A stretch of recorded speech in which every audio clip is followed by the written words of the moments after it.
Welcome back to a brand new video, guys. My name's Timmy the Toy Time King, and welcome back to another installment of Best to Worst Competitively series. And I haven't done this for a while, so I'm gonna be getting the next one underway, guys. And this one's episode will be on the pseudo-legendary Pokemon.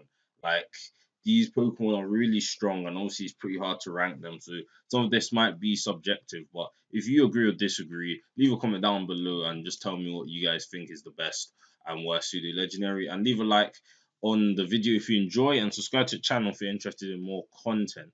So yeah, I've done the rodents, I've done the birds, and now it's time to do the pseudo-legendaries. So now the best pseudo-legendary, in my opinion, has to be Salamence from my experience. I forgot to mention, guys, I'm not going to be including megas. I'm just going to be including their base forms if they have megas, because Pseudo Legendary 600 stats. I don't think the Megas have 600. They have 700, and that's what I'm going for. So yeah, no Megas for this video, just to make it easier for my life. So this is the base Pseudo Legendary. So you just have like regular Salamence and regular Metagross and whatnot. So anyways, Salamence is the best pseudo legendary in my opinion. And you guys are probably thinking, Dragonite is better than Salamence if you believe in that. But no, I actually think Salamence is better than Dragonite and always has been, to be honest. Because if you guys remember, Salamence was Gen 4 Ubers, man. Like this thing was a huge threat back in the day, and it still is right now. It might not be in OUs and UU ban list, but this thing is still a threat if you let it set up. Look at that whopping 135 attacking stat with 100 base speed, usable 100 base speed, especially when you get moves like Dragon Dance. Like Dragon Dance, you're going to be seeing the trend of Dragon Dance because most of the pseudo legendaries are Dragon types. But yeah, Dragon Dance is really useful for Salamence to boost its speed and attack to incredible levels. Like this thing does so much damage, and now in Gen 7, people are running Flying Z on Salamence or Moxie, which is a really solid ability that if it gets a kill, that just keeps boosting its damage every time, and there's no stopping Salamence once it's set up. Fly, that's the best stab move you can use. You'll be running Dragon Claw, just solid damage. I don't think it gets outrage. Does it get outrage? Yeah, it does, but I think Dragon Claw is just preferred, so you're not locked in. And Earthquake, solid coverage, and obviously maxing out that attack is always the best thing to do. Speed as well, and yeah, Jolly Nature there. This is why Salamence is the best, guys. Again, it has the history over like Dragonite because it has been Ubers, and this thing is a huge threat if you let it set up. Now, the second one I want to talk about is obviously Dragonite here because I think Dragonite has the potential to be the best, but Salamence is just better than it in my opinion. Having access to a really good ability, multi-scale, half in damage when it's at full HP. So Dragonite will always live a hit and always try and set up after that. And once it's set up, there's nothing stopping Dragonite as well. Just like Salamence, but Salamence is better than Dragonite because you have the higher attack stat by one. Not like it really makes a difference, but yeah, you have the higher attack stat by one. You have the superior speed, and you have the overall Salamence. I could say with Salamence is like Dragonite has the better defensive stats, but Salamence has the better HP stat. But since the difference in HP isn't that good, Dragonite is more bulkier than Salamence, but that speed really lets it down. 80, like it's decent, but you need Dragon Dance to boost its speed a lot. And you run Flying Z as well. The set that Salamence and Dragonite have are really similar, guys. You run Fly because that's the best fly move. You have Earthquake, and then you have extreme speed. Now, this is the edge that Dragonite might have over Salamence's priority in extreme speed, and extreme speed is +2 priority, so is always most of the time going first. And like if you're facing an opponent that you know you can't beat and you need to chip, Dragonite having extreme speed really helps out all the time. And extreme speed is a really solid move because 80 base power, like, and if you are like +1 or +2, is always doing work. I'm not going to lie, is always doing work. Now, the third best pseudo legendary, I have to say, is Tarantara. Like, Tarantara is really solid, and let me tell you why. Having the ability Sandstream and being a rock type, make sure that special defense stat is always boosted by 1.5, and having 100 special defense or 100 HP makes it really bulky, especially with 110 defense. So Tyranitar never goes down to like one attack unless it's a fighting move. Let's be honest. Like this thing ain't gonna tank no focus blast or what do you call it, close combat unless it's AV T-Tar, then it will survive a Focus Blast. But that's just a niche set that was run in the Naganadel days. But yeah, as I said, Sandstream, really good ability to boost its special defense because it's a rock type. Even though Salamence has like the worst defensive type in the game with 7 weaknesses, it still manages to be an OU mon. Do you know why? Because you see that really good attack style 134, the same as Dragonite. And when you have items such as Choice Band and using Dragon Dance, utilizing Dragon Dance on any of the sets with like Life Orb or something, or Z Crystal, Tyranitar is doing huge amounts of damage, having access to really hard hitting stab like Crunch and Stone Edge. Also having Pursuit, which is really, really useful to beat Pokemon that you can trap, and then it always gets a kill and is really, really strong Pokemon. And also, regular Tyranitar can run Dragon Dance, but that's preferred on the Mega. But as I said, I'm not including Megas in this video. But yeah, this is why Tyranitar is solid third best pseudo legendary.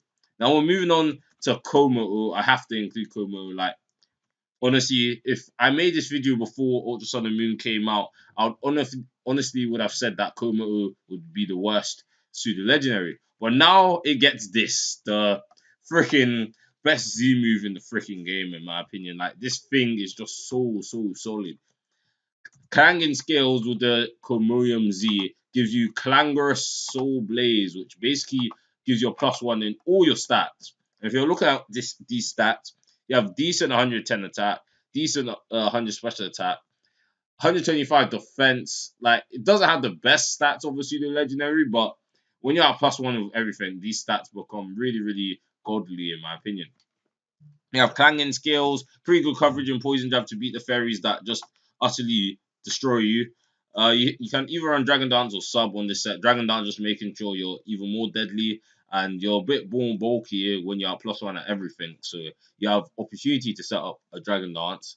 And then you go for Flamethrower as coverage. Flamethrower just because, if you're using this thing in OU, then beating Fairy Seed is a priority. Then you just have like max attack investment, naughty nature, so that special attack isn't down. Because if you guys haven't noticed, Clanging Scales is a special move, 110 base power special move that lowers the defense. Clanging Scales hits really, really hard. Like, honestly, it's really, really solid. And like, to be honest, you don't need like fighting stab. Oh wait, where's the Drain Punch? Like, yeah, Flamethrower or Drain Punch, either way. Drain Punch might be even more useful because, again, you still beat Pharisee with Drain Punch, anyways. I mean, Fairphone with Drain Punch, so that's really, really good.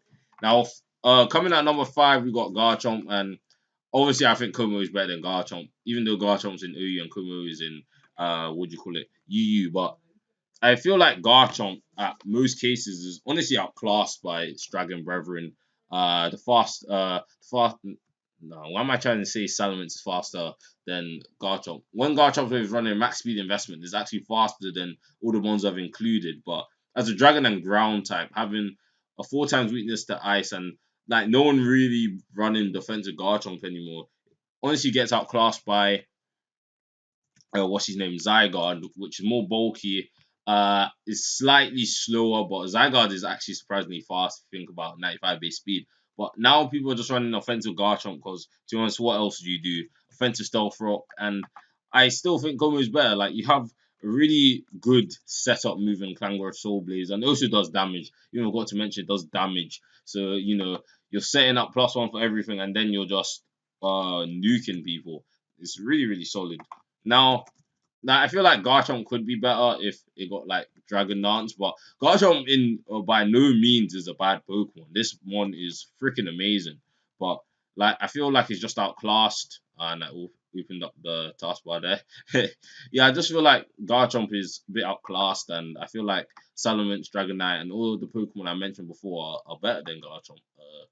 That's just my opinion. You guys could think Garchomp's like maybe top 3 or something, but I think Garchomp is worse than Como in my opinion. But anyways, moving on to number 6, we have to include Hydreigon here, and another dragon type. Like you'll be seeing the trend. There's a lot of dragon pseudo legendaries. Now Hydreigon is a pretty interesting Pokemon. The Gen 5 pseudo legendary Dark and Dragon. First time we've ever seen that type combination back then, and Like Dragon and Dark is a really solid offensive typing that hits a lot. Uh, can't there's no strong thing. Can't go in Pokemon database, but it hits a decent amount of typings. Like its offensive presence is really, really strong. Having access to really high 125 base special attack with 98 base speed is a solid mon in the UU meta game, and people utilize Choice Scarf because you have that awkward 98 base speed where you're getting outsped by the base 100 Pokemon, and Choice Scarf boosting your speed is really, really solid. You have Draco Meteor, the best move a special dragon type could ever ask for. Dark Pulse, two really strong special attacking moves. Gets U-turn as well. With usable 105 attack to utilize that U-turn. And then you have Focus Mist, the legendary Focus Mist has really solid coverage. Max special attack investment, max speed, and then there. And yeah, that's it for Hydreigon. Still a solid mon. The only problem that Hydreigon really suffers from is fairy types, which just wall its dual stab completely, and it's 4 times weak to them. But Komo has coverage to beat fairy types, even though it's 4 times weak to them with poison jab. While Hydreigon really doesn't have anything to hit it with, and its entire moveset here just loses to fairy because fairy resists bug, fairy resists fighting, they resist dark, and they're immune to freaking dragon. Like fairy types have made Hydreigon's job even more difficult, but it's still a solid mon nonetheless. Now we're moving on to number 7 on the list, and I'm sorry that I had to put regular Metagross this low because Metagross is it's still a really solid mon, and like it's not bad. Like when we're getting low on the list, you're thinking these mons are getting worse, but Metagross is still a really solid mon. Like, don't get me wrong, Metagross is in UU. Like, this thing is still a great mon.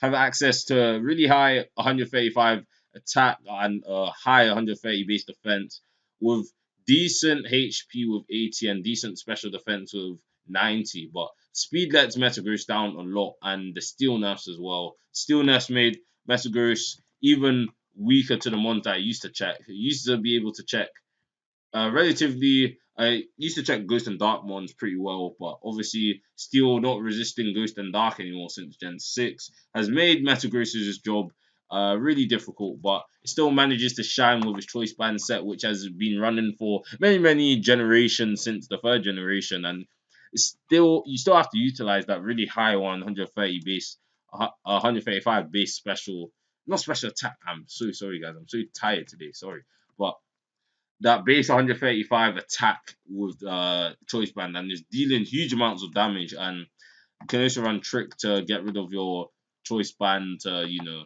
stop Pokemon from doing what they do, and you run max attack and max speed to be as fast as you can and adamant, and you're reaching 405 attack at level 100. That is really, really, really solid. Now moving on to number 8, like I think there's 8 pseudo-legendaries, so we're at the last one, guys, and you guys probably know what's coming. But the worst pseudo-legendary has to be Goodra. I'm sorry, like Goodra is just it's not bad. It's terribly, terribly outclassed.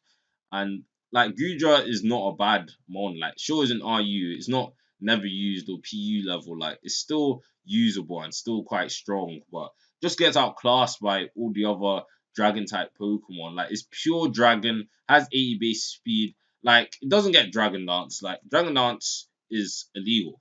Like sure, compare it to Dragonite, which has the same base speed, but Dragonite can boost its speed, boost its damage. Goodra has nothing really going for it, and you're kind of forced to run items to make sure it does a bit more damage. Like Choice Band is run just to make sure its damage is usable, because you have 100 attack, which by Gen 7 standards isn't that great anymore, especially when you have mons reaching above 110 and 120 attack. 100 is not good anymore. Like you're only reaching 299 with a neutral nature, and if you run around adamant, which is just making you a tad bit slow and getting outsped by lower base 75 base Pokemon in the respective tier, like obviously you want to be running Jolly, but reaching less than 300 attack, then boosted by choice band, it really needs items to make it do more damage. And special Goodra is a thing, like Draco Meteor Assault Vest, like that thing does damage. Like I honestly prefer special Goodra over physical, but Choice Band with Outrage, like it still manages to deal damage. Like I tell as well, like this thing gets coverage to beat the fairy types that do bad to it, the steel types that wall lit stab and power whip as well. So it's pretty good. So yeah, that's it really for the pseudo legendaries. I'm so upset that I had to put Metagross as the second worst, but like they're still good. Like guys, don't forget that. I still think they're really good Pokemon. Like Salamence being the best and Goodra being the worst. So I hope you guys enjoyed that video. I'm gonna be doing the best to worst rodents, not rodents, like the Pika clones, yeah, the Pikachu clones. Later on, I'll record that either tomorrow when this video comes out. But yeah, hope you guys enjoyed this video. Leave a like down below if you guys did enjoy this video, and comment down below whether you agree or disagree with my list. And tell me where you would have put the pseudo legendaries, because it is a tough one to do this one because they're all really solid mons. Like none of them were made to be bad when you have a total 600 base stat total. But yeah, tell me what you think, because you guys might think Dragonite is the best pseudo legendary, and obviously I didn't include Megas. Like Megas would have made this list even harder. That's why I didn't include them. And yeah, they're Mega pseudos, not regular pseudo legendaries. So yeah, again, hope you guys enjoyed this video, and I'll see you guys in the next one.